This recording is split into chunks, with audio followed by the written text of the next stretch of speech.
বুধবার হাপানিয়াস্থিত আন্তর্জাতিক মেলা প্রাঙ্গণে 42তম আগরতলা বইমেলার আনুষ্ঠানিক উদ্বোধন করেন মুখ্যমন্ত্রী প্রফেসর ডক্টর মানিক সাহা। বৃষ্টি ভেজা একটি সন্ধ্যাকে উপেক্ষা করে হাপানিয়াস্থিত আন্তর্জাতিক মেলা প্রাঙ্গণে 42তম আগরতলার বইমেলার শুভ সূচনা হয়। এই অনুষ্ঠানে উদ্বোধক ও প্রধান অতিথি হিসেবে উপস্থিত ছিলেন রাজ্যের মাননীয় মুখ্যমন্ত্রী প্রফেসর ডক্টর মানিক সাহা।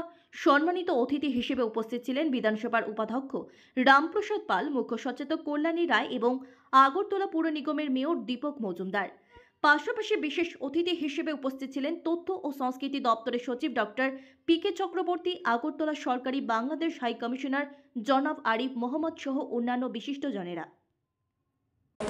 এটা কি বলবো, এখন তো প্রযুক্তির কারণে এত ডেভেলপ হয়ে গেছে যে বই এখন মানে আমাদের কম্পিউটার স্ক্রিনে চলে আসে। তো এটার অ্যাডভান্টেজ ডিসঅ্যাডভান্টেজ সবই আছে, আমাদের মোবাইলের মধ্যেও চলে আসে। আমার মনে আছে সেখানে গিয়ে ছদ্ম নামেও যারা লেখক তাদের নামও আমাদের মুখস্থ হয়ে যেত। জরাসুন্দর কথা আমার এখনও মনে আছে। তো এইগুলো আমাদের মুখস্থ ছিল তখন, এবং এর মধ্যে যখন বই দেখতাম যে ছদ্ম নামের বইটা কি, এবং ওই বইয়ের পড়ার পরে এরকম একটা ভিতরে ফিল হতো যে ওনার বইটা যদি নতুন কিছু বেরিয়েছে কিনা তার উপর ভিত্তি করে আমরা ওই স্লিপটা দিতাম যে এই বইটা আছে কিনা।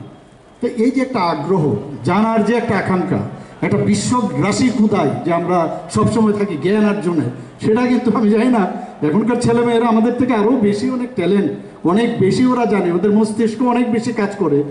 এখন যদিও মোবাইলের মাধ্যমে সব হয়, সব জানে, সব কিছু, কিন্তু তারপরেও বইয়ের যে স্বাদ, তার যে রস, সেটা কিন্তু এই আপনার মোবাইল এবং ইলেকট্রনিক যুগে সেটা সম্ভব না আমি মনে করি।